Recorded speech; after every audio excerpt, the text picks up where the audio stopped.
Welcome to the Rio in Las Vegas, Nevada, the home of the World Series of Poker.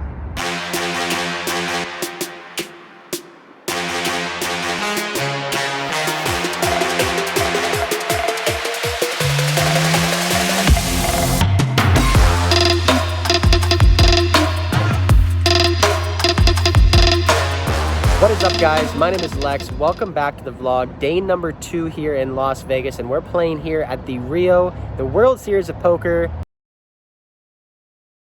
We're gonna go back over to the strip now and find a good 5-10 or 10-20 game. You guys will find out where we're playing in about 10 seconds. So let's go.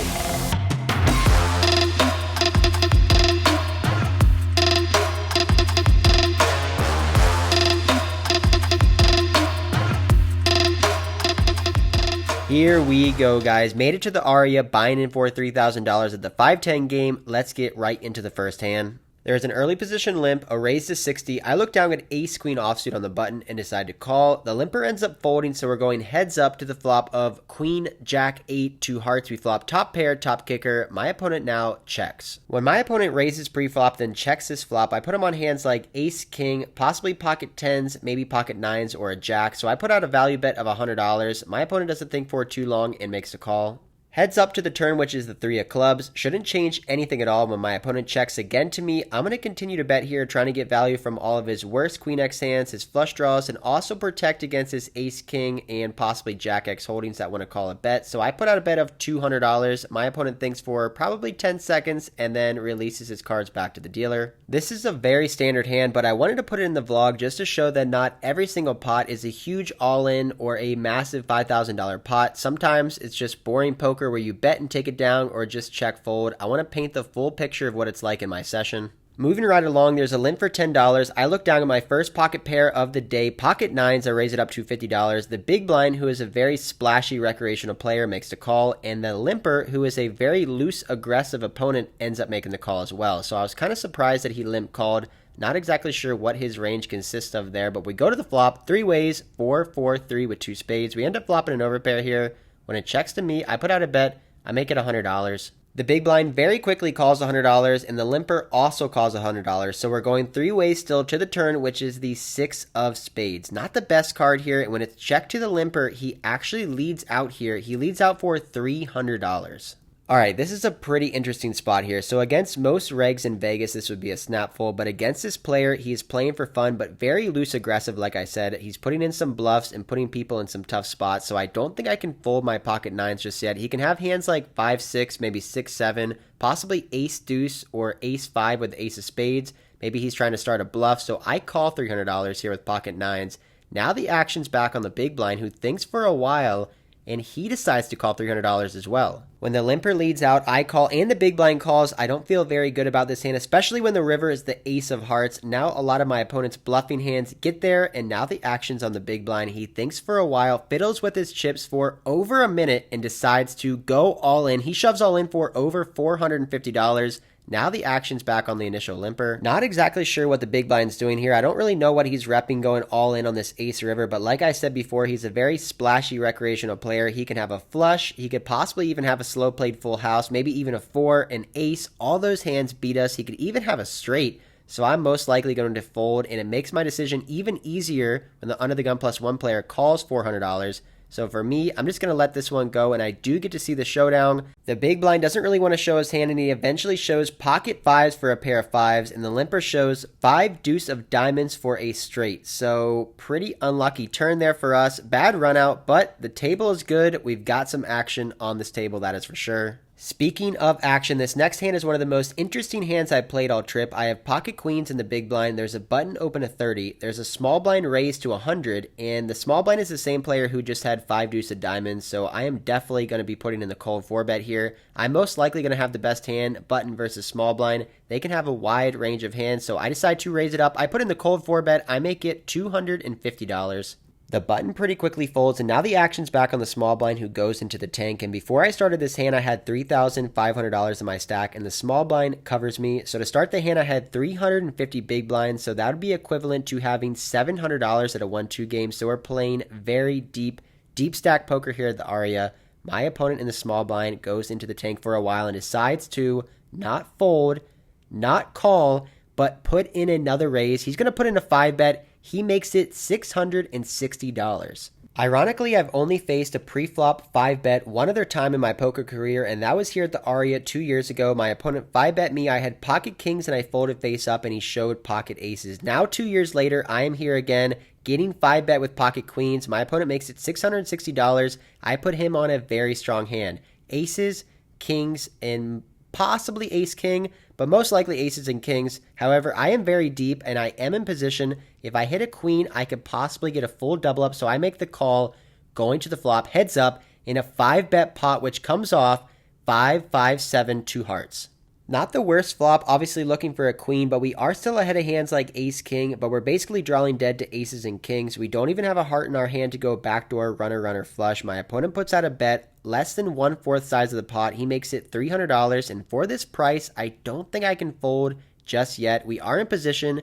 We possibly still have the best hand. I want to see what he's going to do here on the turn, so I end up making the call for $300. Still heads up in a 5-bet pot. The turn comes off. The jack of hearts doesn't help us at all. It's actually a very bad card. If my opponent has ace, king of hearts, ace, queen of hearts, or even pocket jacks, he's now beating us. We are obviously looking for a check here, just trying to get to showdown here with our pocket queens. However, that does not happen. My opponent bets again. He makes it $1,100, and I'm basically done with this hand. I just cannot beat hardly anything in his range. Basically just ace, king, black, and if he's man enough to bet that and then bet again on the turn, then he deserves it. He does not show, so we'll never know if this was a good fold. A pretty tough spot here in the first hour of our session. I want you guys to pause the video now and go down to the comments below and tell me what you would have done in this spot with pocket queens. I end up pulling some cash out of my bag to add on to the max. Moving on to the next hand against the same opponent, I have ace 10. He makes it 30. I make it 100, and he ends up making the call. So we're heads up to the flop of jack 5 deuce with 2 diamonds. He checks it over to me, and on this board, I don't expect my opponent to have very strong hand.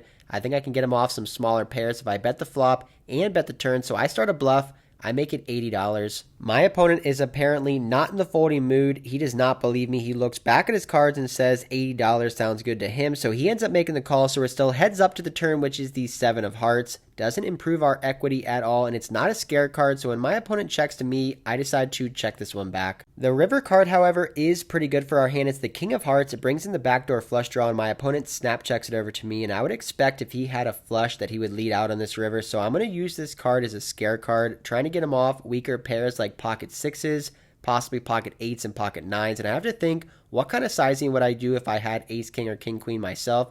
And I'd probably go less than half size of the pot. So I decide to bet $140, basically just begging for a call here, making it look like I have that ace, king, or king, queen.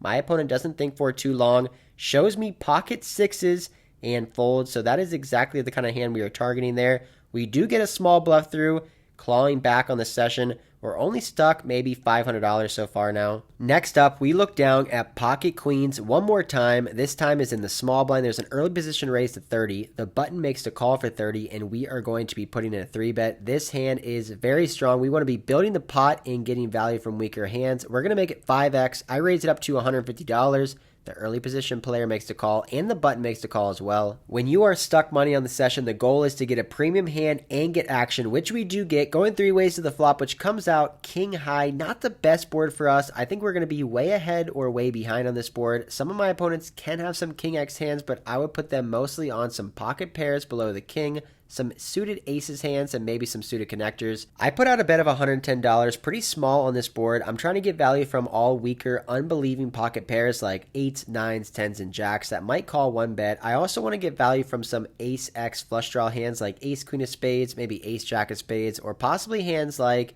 ace 4 or ace 3, which is a gut shot straight draw. So I bet $110. The initial raiser does something that I was not expecting. He puts in a raise. He makes it pretty big. He makes it $460.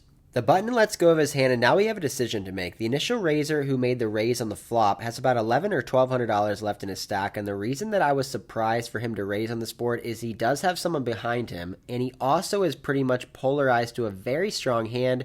I can have aces, I can have ace king and pocket kings, and with him raising on this board, he's saying he's not afraid of those hands. A common thing to happen in lower stakes games is someone to raise top pair on the flop just to see where they're at, and that doesn't really happen in big stakes 5-10 plus games. Not many regs are going to be raising on this particular board with anything less than a set two pair, or a monster draw. So I don't put my opponent on a king jack or king queen hand. I put him mostly on sets, two pairs, or big flush draws and straight draws. When I'm in these tough spots, I like to put my opponent on a range of hands, and there's no way he has any two pairs. He's not playing king 5 or king deuce suited. He shouldn't have a set of kings because he would most likely 4-bet that preflop. So he's representing pocket 5s, pocket deuces, ace X of spades like ace 3 of spades, ace 4 of spades, or ace queen of spades. And against that range, we're either drawing to 2 outs or we're flipping. So I'm basically handcuffed here. There's not much I can do.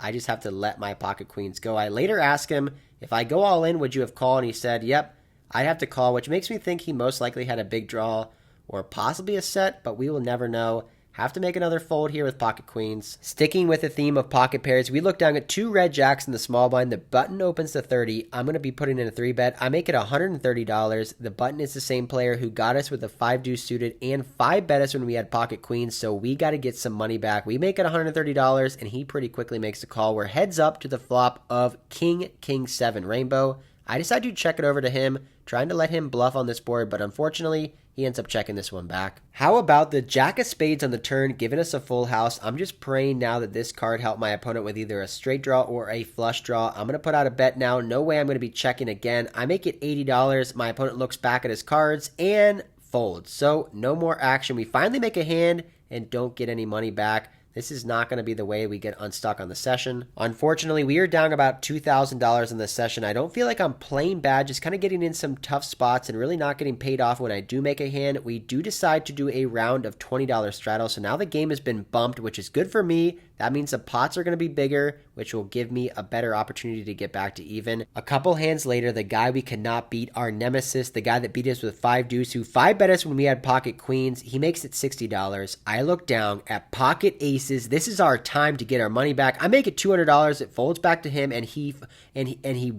folds. What? This guy's playing 5 deuce, and he's folding to me. Now, come on. Live poker is rigged. This is just not fair. Sometimes the poker gods are just not on your side. Moving into the last hand of the night, the straddle is still on. I have ace queen offsuit under the gun. I make it $60. Folds all the way to the small blind, who is a very tight pro that plays in these games all the time. I basically see him every single time I play 5-10 at the Aria. He 3-bets me. He makes it $240. Folds back to me, and there's no way I'm going to get unstuck by folding ace queen preflop. I'm about $4,000 effective with this guy, so I make the call, and we're heads up to the flop. Ace 8-3 with 2 spades. We flop top pair, queen kicker. Very good board for us considering our hand. My opponent continues to bet here. He puts out a bet of $210, and on this particular board, I have no other option but call. I want to keep all of his bluffs in there, like maybe some king high hands, some queen high hands, or possibly some weaker aces. So I just call $210 going to the turn. The fourth card here is an offsuit deuce. The small blind decides to check, and when he checks on this turn card, I put him on a pocket pair underneath the ace, or possibly a king or queen eye hand that he decided to give up on his bluff. And if he has a pocket pair like kings, queens, jacks, or tens, he's basically drawing to 1 or 2 outs. And if he has a king eye hand or a queen eye hand, he's drawing dead. So I don't need much protection. I decide to check this one back, going to the river, hoping that maybe this check will entice a lighter call, or maybe he'll try to bluff the river. The last card here is an offsuit 8. Small blind checks to me again, which means he doesn't have a hand he wants to bluff with, and he doesn't have a hand he wants to bet for value, but he could have a hand he might call with. If he has a lower pocket pair like kings, queens, or jacks, I don't think he's going to call a bet. He's just too disciplined and too tight, but he could possibly have a weaker ace. He might have 3-bet ace 10, ace 5, ace 3, maybe even ace jack suited, and now he's going into check call mode. I'm targeting those hands I just said earlier. When I put out a big bet, I make it $1,000. I'm trying to make it look like I have a missed flush draw, or I'm just bluffing with total air, trying to get my opponent to calm me down with a weaker hand. However, he does not take the bait. He folds fairly quickly, which means he probably didn't have anything at all, probably not even a lower pair to the board, but we do end up winning a little bit back for the night. Still stuck some money, but that is going to be it for our session here at the Aria. We end up racking up our chips, coloring up our chips, and heading out for the night.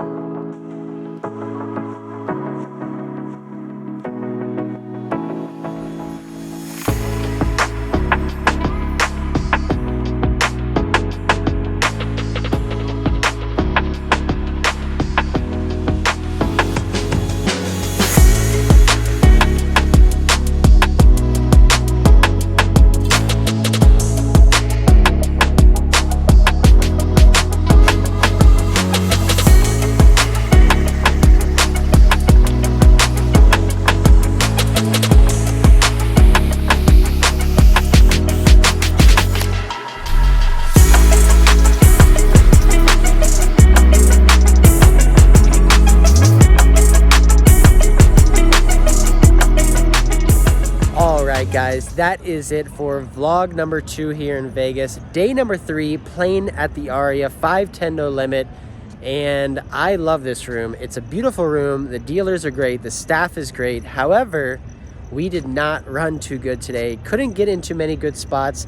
Got pocket queens twice, ended up losing twice in 3-bet pots. Lost with pocket nines to deuce 5 of diamonds. Pretty unlucky there. Finally got pocket aces, 3-bet, no action.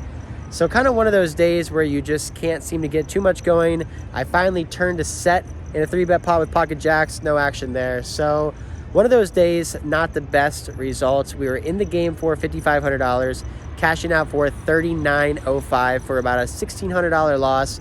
So can't complain too much buying in for that much money, only losing $1,600. Didn't win many hands throughout the whole entire session anyway, but what can you do? We're traveling around here trying to find some good games in Vegas. The games are better, I will give it that.